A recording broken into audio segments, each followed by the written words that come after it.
Lesson 6, Digital and Optical Zoom. There are two main ways that phones and cameras zoom. One is digitally, the other is optically. Zoom lenses on your camera use optical zoom.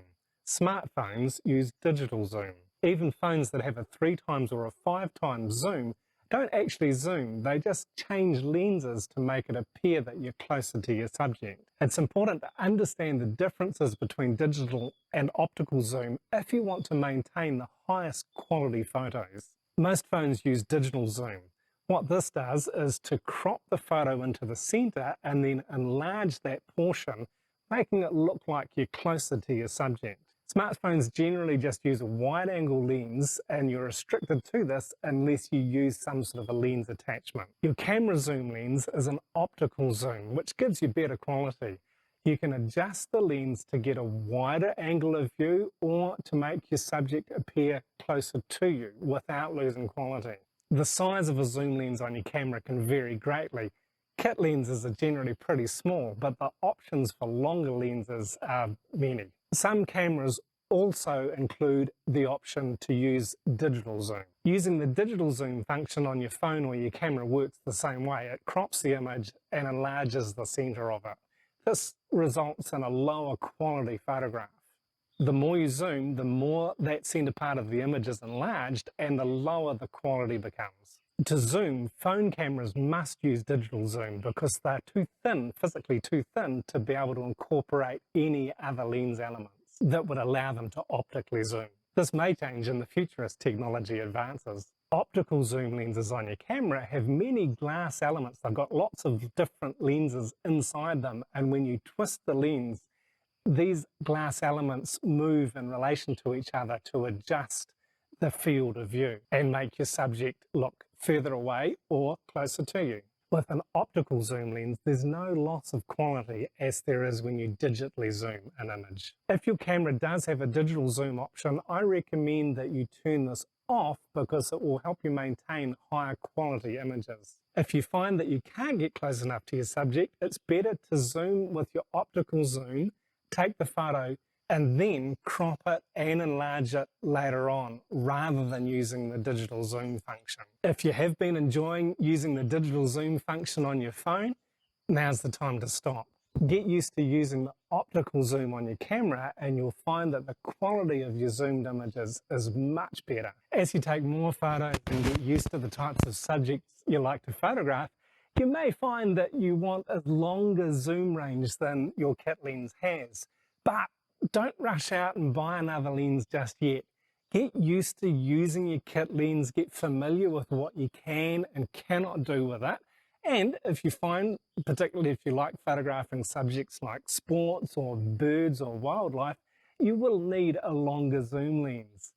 Once you're more used to using your camera and the capabilities of the lens that you've got, then consider purchasing a different type of lens. Lesson 6, Practical Exercise, Digital and Optical Zoom. This exercise will help you better understand the differences between digital and optical zoom. For this exercise, I'm going to take photos with my main DSLR camera. I'm also going to use a little mirrorless camera, mainly because the lenses on these two cameras are so different. And I'll also be taking some photos with my phone to illustrate the digital zoom aspect of photography. And my subject for today is going to be my old Nikamac camera, which is the first camera I owned.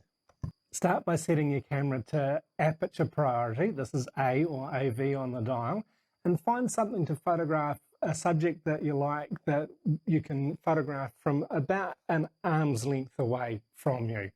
With your lens set to the widest angle of view, go ahead and take a few photos of your subject.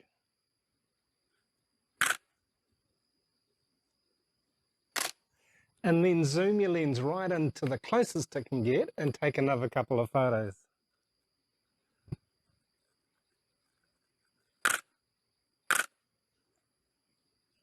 If your lens won't focus when you zoom in, you may need to move back a little bit. Now I'll take some with this little mirrorless camera as well. First on the widest angle, and then I'll zoom this little lens in to the closest.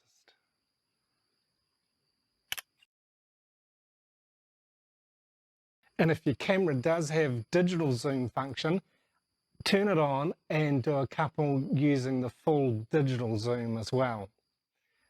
I'll take some with my phone.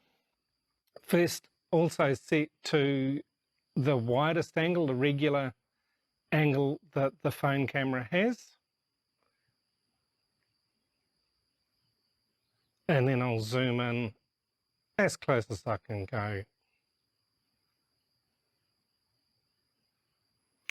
Practice doing this with a few different subjects. Each time, try and make your compositions as interesting as possible. As you're taking these photos, make notes of what you're doing, particularly of which ones you're using the optical zoom and on which ones you're using the digital zoom. Then, once you've got them onto your computer, have a look at the photos and compare the differences between them, looking at the ones that were zoomed right out, so the widest angle, both on your phone and your camera, and check the differences. And then look at the ones that you used your optical zoom on your camera and compare the quality to the ones that you took with your phone using the digital zoom. I think you'll notice a marked difference in them. And once you've finished reviewing your photos, save 2 or 3 of the best ones to your favorites folder. This favorites folder will become a good resource for you to look back on as you progress through this course and through your photography journey. The main points from this lesson are: there are 2 types of zoom, optical and digital.